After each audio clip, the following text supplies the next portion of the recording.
I mean, this is the main event. This is everybody's dream. Let's go!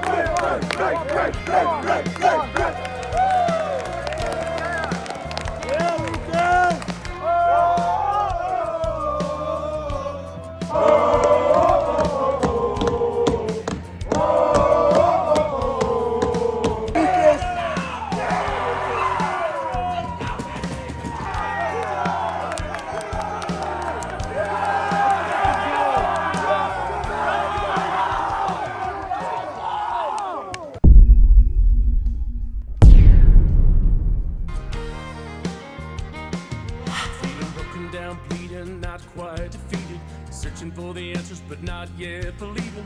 Look in the mirror, don't like what I'm seeing these days. Leading the meaning to this life that I'm leading. Time to release all the fear that I'm feeling. Reaching out for someone who really sees me. Now I'm every day winning. I won't stop till I succeed. Not until I find a need to survive. Welcome to the flight to the Final 9 World Series of Poker 2026 and the quest for $10 million. You just saw fan favorite Greg Mueller celebrating a monster coin flip that he won and celebrating with now chip leader Lucas Jumalon's rail. These are the two characters we're going to focus on in this episode as they go all the way to the final table in their quest for $10 million, guaranteed $1 million. Spoiler alert. Lucas Jumalon is the chip leader and is the odds-on favorite to win the main event. And Greg Mueller is one of the fan favorites, and we rooted for him from 42 down. So let's find out how they got here. Before we get to the characters from this episode of The Road to the Final 9, let's hear from World Series of Poker main event champion Michael Mizrachi last year as he was leading up to the final table, calling his own shot with 17 players left. Here he is, Michael Mizrachi. How do you feel about a repeat of the Final 9 from however many years ago? I hope it doesn't finish fifth this time, but we're going for first. We're going for first. We're going all the way, that's it. If you ain't first, you last. I love it. Everyday winning, baby. Let's go. Michael Mizrachi was not the only one making predictions. As some of you know who watched part 1, with 42 players left, I predicted that 6 of these players would make the final table. All 6 made the final 21 and would be following them today. Let's not forget our 4 other picks that we had called from 42 down to 21 that we hoped would also make the final table. We've got high stakes, no limit tournament crusher Brock Wilson. We have polarizing and exciting Will Givens, who we've seen all kinds of drama from throughout the World Series of Poker main event. We have Doyle Brunson's son, Todd Brunson, high stakes cash crusher with a huge resume. And last, but certainly not least, perennial World Series of Poker Player of the Year candidate, Shaun Deeb. We're going to see how these 4 players fare as well from 21 down to the final table.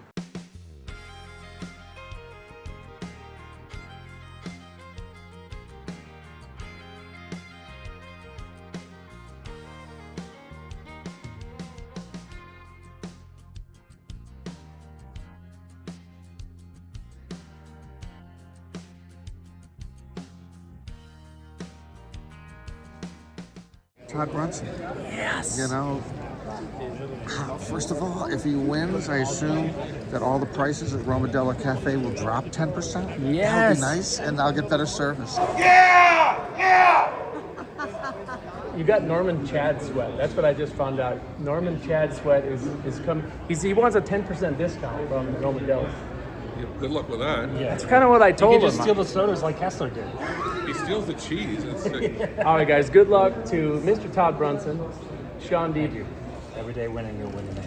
Another very important piece to this whole story is to go back to what I've been calling the Jumalon rail prophecy. From 42 left, we have Lucas's traveling poker buddy, Brandon Sunshine, who's on the rail with all these other poker crushers, telling me on camera, Lucas Jumalon will win the main event. Cue Brandon Sunshine. He says he thinks he knows who's gonna win. Who's gonna win? It's going to be Lucas Jumalon. I have not a doubt in my mind that kid is built for this. But he's rooting for you now on YouTube because of all your rail being so cool. I met your dad, so we're all rooting for you. Everyday winning. Love this guy. Awesome, dude. You got a lot of people rooting go for Lucas, you. everybody. Let's go. Go, Everyone Lucas. onto the Come rail. on. Let's go, Big Lucas. rail. Come on. Big rail. Come on, Lucas. Okay, here we go. Let's get into talking about Will Givens. He may not be as much of a household name as Brunson and Deeb, but he has over $4 million in earnings, incredibly accomplished live player and online player as well, has been scoring since 2009 and is an absolute pleasure to watch on the felt as long as you don't have to play against him. I absolutely loved watching Will Givens from the rail. I know his antics, his shtick gets underneath people's skin at the table. But I do think he's got a really good heart and is very much got the heart of a champion as well. And, took some time to chat with me away from the table and is very kind to everybody, friends with some of the people that I know. And right here gives us a little bit of Everyday winning. this guy's the man. Thank you so much for the everyday winning. And it was a lot of fun rooting for Will and having him be one of our 6 people we were following. Blind on blind here, huge hand. Pretty much both of their tournaments. 56 million chips in the middle. Jumalon, should Givens hold, will be eliminated. Givens all but eliminated. Should he be bad beat here? Almost 100 big blinds in this pot. And a 10 in the window. One right behind it. Oh my. Jumalon studying paid off, I guess. Oh my. Flops Givens nearly dead. This would be the biggest miracle turn in river. He's not dead, he's not dead, he's not dead, he's not dead. He's not dead. He's not dead. Givens looking upward. That will not help him. And a very classy response from Will Givens. It's going to be left with just under 4 big blinds and in the small blind next hand. Moment. I guess, let me give it to you the best way I can. Think about Gladiator at 300. When they're in the Coliseum and they kill him. Do you think they got feelings? Or you think they go numb? When I get into this zone, I go numb. So everything I do is just off a reaction. Everything I do is just off of just, let's kill or be killed. He got me. Somehow he got me. But I had him where I wanted him. That's all I can live by. And that's how I play. I think unfortunately we glossed over Todd Brunson a little bit too much in the last episode. Let's get into who Todd himself is. Yes, he may be the son of the godfather of poker, Doyle Brunson, but Todd Brunson has an incredible resume on his own. First of all, he is known as one of the best mixed game cash players in the world. Incredible, plays big games, also has a lot of success playing heads up, has had some major wins. At one point, won $14 million in heads up within 2 days. He is a member of the World Series of Poker Hall of Fame and has numerous final tables, over $3 million in earnings in the WSOP and almost $5.5 million in career earnings. Let's just go ahead and take a look at some of these final tables that are hard to even count. This year, he got 6th place in the lowball 10K, also 3rd place in the 10K Omaha high-low 8 or better. These are just incredible results. We'll go back through. He has been making final tables since all the way back in 1994, where he got 8th in the Limit Hold'em tournament for 14K. He won the 2500 Omaha high-low 8 or better in 2005, first place for $255,000. Just an incredible resume. Came very close to winning another tournament in 7-card stud, high-low 8 or better. He got 2nd for $166K in 2012. So Todd Brunson, one of the best mixed game players in the world, and now making main event run of a lifetime. A lot of us were rooting for Todd Brunson coming into this day, and Norman Chad, one of them, as we saw early on in the day, as reported by Poker News and watched by a lot of us. Todd Brunson ran into a spot where he's very fortunate as the shorter stack to get it in with ace-king suited versus Brock Wilson's min raise. And fortunately for Brock, he ends up being on the good side of a cooler for a side pot against Malcolm Trayner's pocket queens.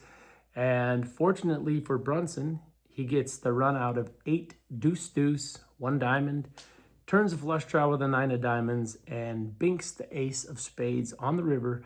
So Todd Brunson wins a key hand, but This would be short-lived as he runs into a very difficult spot against Malcolm Trayner.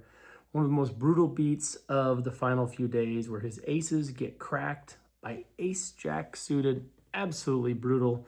On an 8-3 deuce, 2 clubs, board, jack on the turn. Trayner would bink the flush on the river. River's a club, and that will see the end of the road. Very disappointing to see Todd Brunson go down, and we lost Will Givens, which leaves us now with 4 of our remaining players. Let's check in on Brock Wilson and see how he's holding up. I was exceptionally rooting for Brock Wilson, not only because we played together on day 2, and I really enjoyed playing with him, but also just because he's played so well, and he's such an incredibly studied player. I want to go back and look at a horrendous beat that I caught from the rail on the previous day. We're going to watch this before we get into his unfortunate bust out. But this was one of the most painful beats I've seen from the rail, and you can see it on Brock's face. Brock Wilson has become a household name in the poker world over the last few years, but he's only 31 years old with $13.8 million in career earnings. His biggest live score was the 2025 World Series of Poker 50K buy-in, where he got 4th for $650,000. This year, he has been making his mark on the Poker Go series with an incredible run. He got 1st for $224,000 April 16th. Also first place April 10th for $110,000. He won a 10K no limit high roller, WPT Rolling Thunder for $77,000, $10,000 win in the Poker Go March 10th for $210,000. Poker Go Cup event 4, first place for $112,000 in March. Unbelievable. He's on the run of a lifetime in the main event, and we're going to fast forward to the river here, where you're going to see the bad news.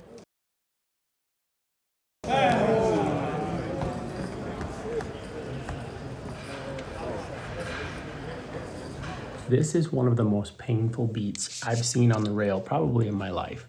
I see a guy who's an absolute crusher, gets himself in a spot, in the biggest spot of his life as far as EV and money, chance to win a 45 big blind stack and to be above average. He's a 90% favorite here, and you can see on his face and in his body how much this pained him.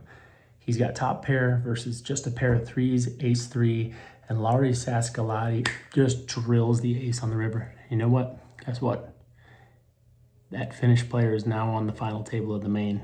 Just goes to show you how crazy this game can be. We're going to fast forward now to the next pivotal spot for Brock Wilson. We're going to see how he's going to fare here, getting it in as a very big favorite pre-flop. From Booze, just in time for Oohs and Ahs, Brock Wilson all in with King Jack, and it appears that Savas has called it off with 9-8 suited.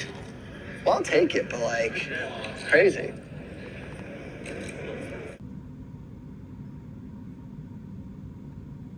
Oh. I see a 9. I don't know what is that board? I don't even know. 10-9-6 is the board. Wilson behind, but does have plenty of outs. I can see that. Queen would be a good one for him. Savas paint. And it can't be a heart. It is a heart. Big game. Flush. Savas announces his flush. Brock Wilson dispatched in an unconventional manner. Your handicap improving. Good game. I don't want to get too deep in the weeds with poker theory here, but I do want to take a minute and kind of comment on why there's a level of maybe frustration and confusion amongst Brock Wilson, his rail, and the commentators here, is that part of the way players like him get to this point of the tournament is by getting these shoves through and picking up the raises and the blinds, and in this case, the fold equity is not going to work, and he just needs to hold with his King Jack versus the suited connectors. As you can see, the risk of busting is there, and this is where he's survived so long without having to be all in and called, which is what all professionals are trying to accomplish throughout the tournament. We will get into Shaun Deeb, Player of the Year, and how his day at the office ended. Everyone takes a different approach to their mindset to the main event. I know for me this year, the 6th time I played, I was really focused on trying to stay one hand at a time, one day at a time, and not getting too overwhelmed by the moment. Shaun Deeb took an approach that I thought was unique and perhaps a little bit polarizing when he said, this is just another day at the office. And there's some people that have strong opinions about that. All I'm going to say is I prefer Greg Mueller's approach, which here's what he had to say about the main event. I mean, this is the main event. This is everybody's dream. There's so many tournaments, people get bracelets all over the place, online, you know, this and that. Main event, you gotta play good, you gotta run good, you can't get unlucky, you can't make mistakes. Like, the main event is the best players in the world, they don't get this far. So the main event is a special one. And I am very fortunate and happy and lucky to be here. Feels like it could be a tortuous experience if it's not a 3 or an 8 that's delivered slowly. A jack. And just like that, on the back of the dinner break, Shaun Deeb out of there, Nick. Awesome. Hopefully see you guys. Good job, buddy. Where can I reach you, Shaun? You got my contact later. That he is, Ollie. I can't wait. I would be remiss if I did not mention the accolades of Shaun Deeb. Well, Shaun, I know during the initial stages of this, you at least treated it like every other tournament. Did it feel different by the time it was all said and done? No, just another tournament. Gonna go hop in the horse, and the closer, if the registration's still open for that. And yeah, go for a POI. Got a few points. Missed a lot of tournaments, and yeah, you know, got to move on. But this run won't stand out to you when you look back in your career? No, just another tournament. That's just a deep run, you know. Got it in behind a few times. Had to get there. That's fine. What do you think winning Player of the Year for a third time would mean to you? It's just, you know, another notch on the belt, and then next year I go for 4. Very strong resume, a lot of cashes at the World Series of Poker. And one of the things I think he is known for is coming up with rules that influence Player of the Year race. And I think one of the rules is that you're not allowed to care about how the main event goes. Perhaps that got him some more points. I wish that somebody else who cared more about the World Series of Poker main event could have been in his shoes and in his seat. So we've lost 4 of our 6 players now. We lost Will Givens to a horrendous beat to Lucas Jumalon, who is now on top of the world and crushing. We lost Todd Brunson going down with his pocket aces to Malcolm Trayner's ace-jack suited. We lost Brock Wilson, consecutive bad beats, and we lost Shaun Deeb, who shoved with a straight draw. And now we turn our attention towards Greg Mueller and Lucas Jumalon to see if they can make the final table and see who some of these other characters are along the way. Make no mistake, Lucas Jumalon might have $200,000 in career earnings, but he is by no means an underdog, nor has he been one this entire time. Let's remember the Lucas Jumalon rail prophecy. It's going to be Lucas Jumalon. I have not a doubt in my mind that kid is built for this.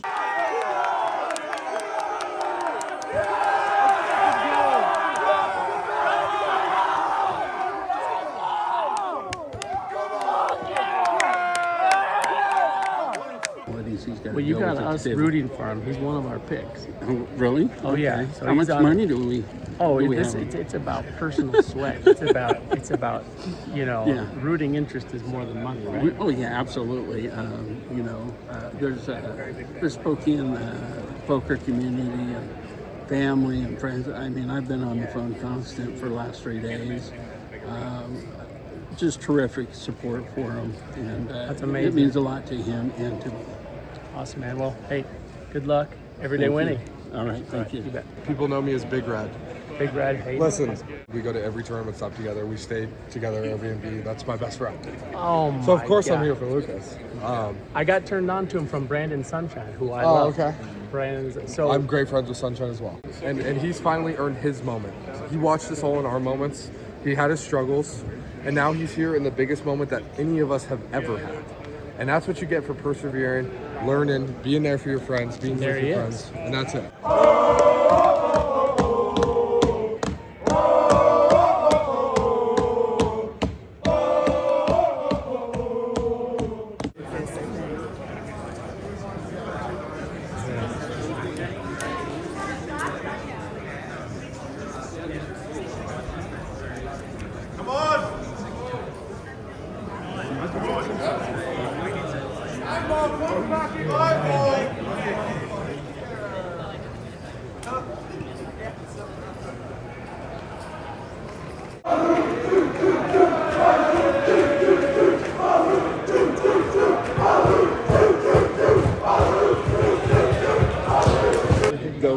Let's go, Luke. Let's go, Luke. All right.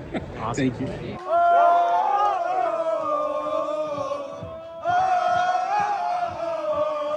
He's probably got the biggest personality of anybody left here, that's for sure. Greg would be a very popular main event champion. He'd do the talk show circuits. And Oh, he would. oh yeah, I think so, for sure. There's another pick to click.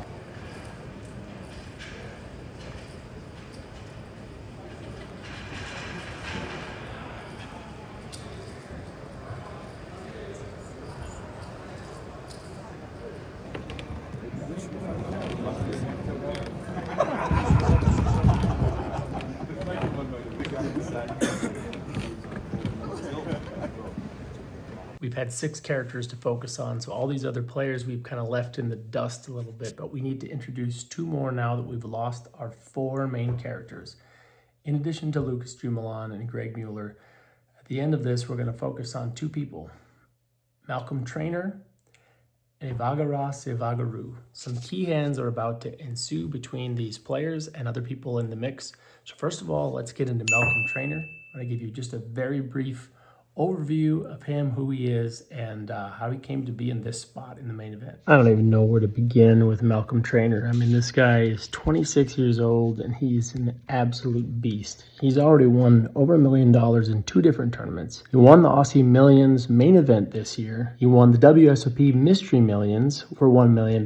He has a bracelet, an Aussie Millions championship, and now he's making the run of a lifetime in the main event, and he's only been able to play poker in the casino for 5 years. Unbelievable that this young man, $3.9 million in career earnings. So this is what we've got with Malcolm Trayner, and he came in with a lot of chips and has had a very tumultuous day, and we'll see if he can make the final 9. For those of you that have been watching this tournament in depth, you know that the battles that have been going on between these young guns and these insanely talented players have been so fun to watch. But I do need to get into one preview of this next hand.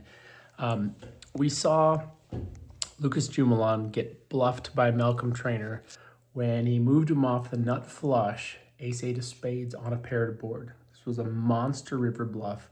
He moved him off the hand. They had a lot of back and forth, a lot of respect for each other in terms of each other's game, which plays into this next hand.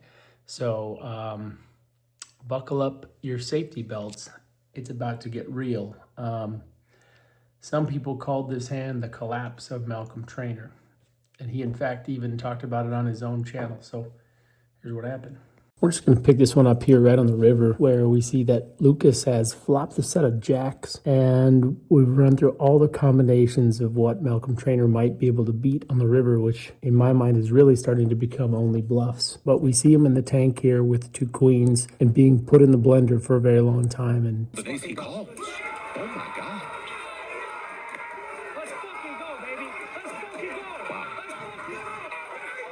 Much has been made about the calls that Malcolm Trayner made at the end of day 8. This one is the most pivotal as he pays off this huge bet from Jumalon on the river, and it was the difference between him having chips to play with and being taken down to a completely different spot. You can listen to his analysis on his YouTube channel where he breaks down this and many other hands. You can get some incredible analysis from Malcolm Trayner about his run in the main event on his YouTube channel. Highly recommend checking him out. In these spots here, I was on the rail watching these hands, and it was quite intense to watch this happen. I was analyzing some of the hands with Jumalon's rail, and he is very hard on himself about this first jam, and then the second jam where it was a little bit more standard, but he's getting called in spots where he theoretically should have some more fold equity. So just really unfortunate, 1, that he runs into hands that can call him, and 2, that he can't win these 35-65s or 60-40s when he's on the wrong side of it. And as many people have said, a big collapse in the main event from chip leader to making the final table, but ultimately not the August 9. So we'll be seeing a lot from Malcolm Trayner in future tournaments. Incredible player and great person too. Glad I've got a chance to know some of his stuff.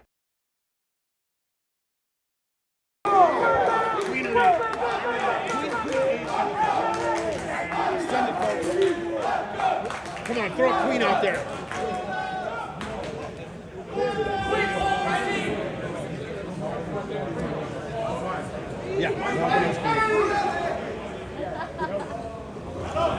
As much as this was a devastating spot for Malcolm Trayner, it was a pivotal spot for Evagoras, Evagaru, and this set him up to be able to make a run, and was very fortunate to hold with his King 7 suited against Queen 8 and put Malcolm Trayner in a rough spot. Evagoras. Evagoras. Evagoras? Evagoras. How do you say the last name? Evagoras. Let's go! Let's go! Let's go!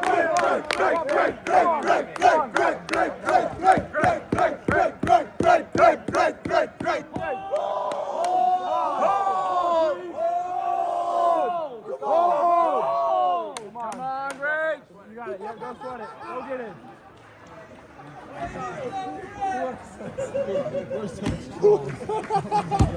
Yes! Yes! Hold! Hold! There you go. Hold!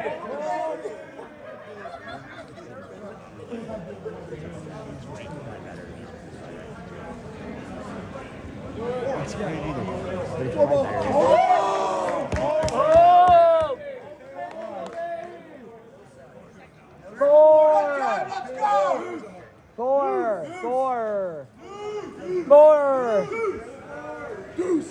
Private club.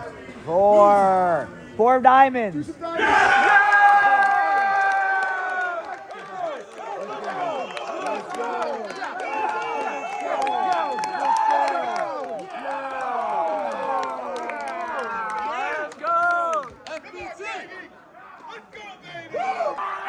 Everyday winning. Let's go, baby. Everyday winning. Come on, baby. Let's go, baby. Come on, baby. Yes. Vatican. We're the fucking go. How does this compare to winning in hockey? Well, this is like a Stanley Cup. I haven't won Stanley Cup, but just I haven't won the tournament. But even just being there is unreal. Thank you. Nice work. Yeah, it's really amazing. Hey, you're an easy guy to root for. Thank you. I appreciate that. All these years, man. Thank you. Thank you. Happy so much. to see it. Hey, thank you. Enjoy it. Enjoy it.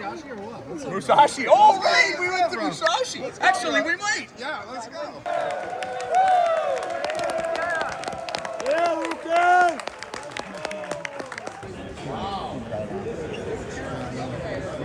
That's funny, you know, Jerry. He's like, Lucas is Denver now. Postgame was flying here. I was like, oh, down the street. I need to hear from Mike Breen to believe it's not a dream. This is a fucking beautiful moment. It's the best moment. Hoffman is Everybody. I've been dreaming since the Knicks won the finals. It might be a dream. What is so special about this rail and all these people that are here? I mean, I can't even put that into words. Like, everybody's just so special. The support is so outstanding. I will respond to all the messages from everybody, texting me or DMing me or whatever. I'll get to them, I promise. But it's incredible, and I'm really at a loss for words. Did you believe that someday you would be here? I mean, it's always the dream, right? But there was some moments where, no, honestly, I didn't. And I think that's what makes this so special. I mean, this is the main event. This is everybody's dream. There's so many tournaments. People get bracelets all over the place, online, this and that. Main event. You got to play good. You got to run good. You can't get unlucky. You can't make mistakes. Like, the main event is the best players in the world. They don't get this far. So the main event is a special one. And I am very fortunate and happy and lucky to be here.